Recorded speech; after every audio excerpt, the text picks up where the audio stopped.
All right there. Hey there. Good morning. Welcome to the Two-Stroke Turbo channel.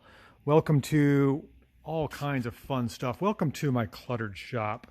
As I look around, I'm like, how do I even make a living doing what I do? I don't know. Sometimes I gotta think about that.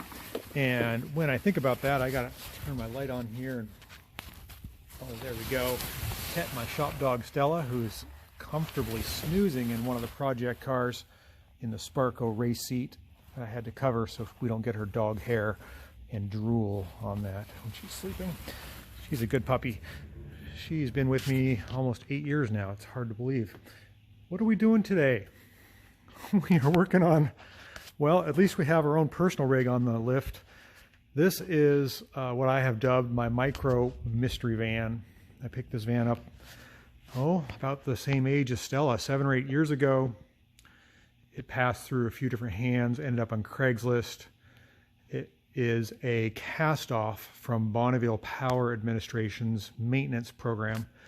It's a mystery van in the sense that it really is a Kia Towner, which never were imported to the United States. It's a South Korean variant of, I don't know, some type of a copy of a van. But this one's special being a left-hand drive, 850cc and a 5-speed. And it was never deemed to be put back on the road. It was supposed to be off-road only. 3rd, 4th, and 5th gear were blocked out when I got it, so it was supposed to be a low-speed neighborhood vehicle or maintenance vehicle. It was really worked over. In other words, it only had 3,000 kilometers on it when I got it, but it looked like it had 100. The back window was busted out, the starter was gone, the carburetor was gone, the alternator was gone, the ignition switch was gone, the wiper motor was gone. They had stripped it for their other fleet of vans, I guess, and this one was pretty beat up. And of course, what did I do? I bought it because somebody alerted me to it, and I put it back together slowly to see if it would work, and then I registered for the street, which you're not supposed to do. It has no crash safety bits, and now in Oregon they're very, very tough on these things. I somehow made it through. I don't know. I got a couple letters for them wanting to jerk my plate, and I was able to sweet talk my way out of that.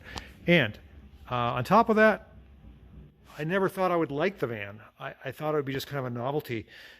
I have since retired my pickup truck, and I use this as a truck. Put a hitch on it, I tow things. It is a mess, and I use it as a work vehicle, not only for schlepping parts back and forth to the shop, but for home improvement projects. This handle's broken, as you can see. A lot of stuff is pretty cheap, but it gets great mileage, and you can see I've got a couple gallons, 5 gallons, 10 gallons of paint and maintenance items in there, tools and vacuum. I put the dog in there. I don't care because it's dirty. My seats are busted. I really should upgrade this thing, and it's to the point now. I've driven it 11,000 kilometers, so what's that, 6,000 miles? I put a motorcycle carburetor on it to make it work, and I'm not happy with that anymore because I can't get the right fuel mixture. I'm either toxifying myself by breathing exhaust fumes from having it too rich, or it stalls because it's too lean. I can't find the right, so I'm going to work on that. But right now, we're going to get underneath the manifold, either cracked or the downpipe cracked or the Catalytic Converter cracked, something cracked. It's got a terrible exhaust leak. It's a 3-cylinder. It sounds awful, and exhaust fumes are basically coming up and into the window. I mean, it already has exhaust fumes, but now it's to the point where I can't drive it, and I don't like driving it. It's too loud. So let's get it up in the air and see what it needs. I do love this thing, but man, and it served me well. The neighbor pulled in and too close and snapped my light. You can't get those. I mean, super hard to find parts for this thing. It's been a good van. It's called a Asia Metro. It's really a Kia Towner. It's been relabeled as a Asia. I think somebody told me it's a 7th generation. I don't even know what year it is. I think it's registered as a 96, maybe, but I think it's more like a 2000. It's carbureted. It does have power brakes, which is actually power disc brakes, which is a huge benefit. I love that. But short wheelbase, on the highway, when you hit the expansion joints on the freeway, it bounces around a lot, and it's very lightweight. The wake from trucks on the highway just blows you around, but it's super fun, and it gets great mileage, and I love it. So I put the decal on there. My daughter designed that years ago. I left that on there, and I just use it as a work rig. It's super fun. So let's get it up in the air and see what's broken. I gotta fix it. Okay, so we got the mystery micro van up in the air. We're going to take a look at the exhaust leak, but I want to check out some other stuff.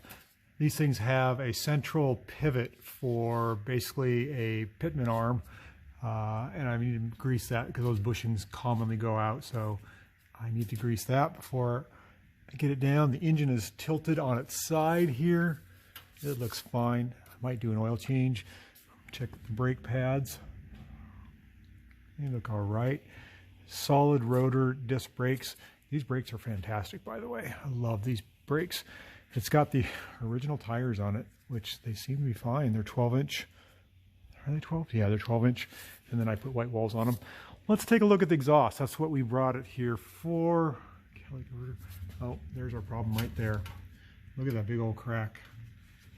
So let's see. I put this catalytic converter was missing when I got the van. It didn't have one. I put one on it, and then I put the Honda Civic muffler on it, which I like. What's going on back here?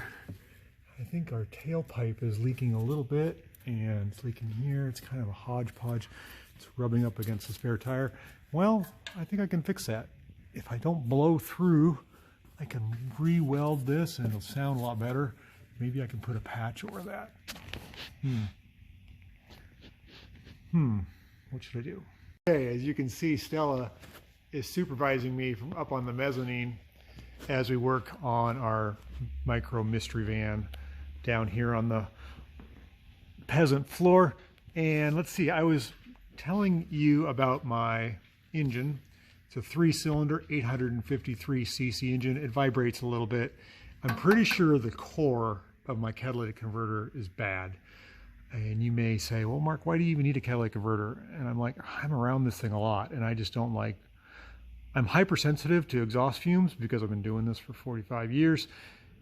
I need to have a good working catalytic converter on this van, even though it doesn't have to go through any emissions. So I've got a selection of new catalytic converters. I think I'm just going to pop a new one on, and I may even put a port in there so I can monitor the fuel accuracy or the air-fuel ratio. So I've got a few selections of different sizes. I think I'm just going to cut this off right here instead of patch this. I'll weld to this and cut it off here and see if I can fit something in here. Okay, so I just welded up my new catalytic converter section. I got my bung in there, used an old oxygen sensor so I didn't get boogers on my threads, and that should take care of it. I'm happy with that. Now I can monitor my air-fuel ratio. Okay, so I did the one thing I didn't want to do, is I made this bung for my oxygen sensor. It fits a standard oxygen sensor just fine because it's got a narrow tip, but the oxygen sensor that I want to use is a 5-wire high efficiency air fuel ratio sensor, and it has a fat tip and I can't get it in there. So I've got to take my Dremel and hog out my hole and potentially mess up my threads on my bung. Okay, so I got my wideband run underneath my shifter and across here, up and under my dash, and into a hole in below my HVAC. See if it works. Oh man, it's about 10 years old. It's been in like 5 different cars. It doesn't work. That stinks. It's kind of an expensive unit. Come on, baby. I gotta check for power. Okay, as we're doing an inspection on our van, this is the wheel that was on here. The white wall was on the front here. My eagle eye spotted my tires coming apart. If you look at the crack right there, that's bad. I put some white dots on there to kind of highlight it. I don't like having that on my front tire. I drive this thing highway speeds. So this is going to be the spare, and the spare, which normally resides under the van, up in the hidey hole here, is getting put back up in there. Check everything. Always got to check. You can't be too safe, but that's no bueno. Very excited. She saw me back the van out. That usually means we're going home. We're not going home, but I got the thing idling out here. It sounds good. No more cracked exhaust manifold smell or sound, and the smell is better with the Catalytic Converter. I got to get the PLX M300 air fuel ratio meter working. I'm bummed that doesn't work. Checked all the fuses. I just can't make it work. So we got something now. It doesn't sound like a 3-cylinder oddball hot rod. Got my little van back. I do have my spare tire on the front, but at least it's safe. That's the way it goes. Safety trumps looks.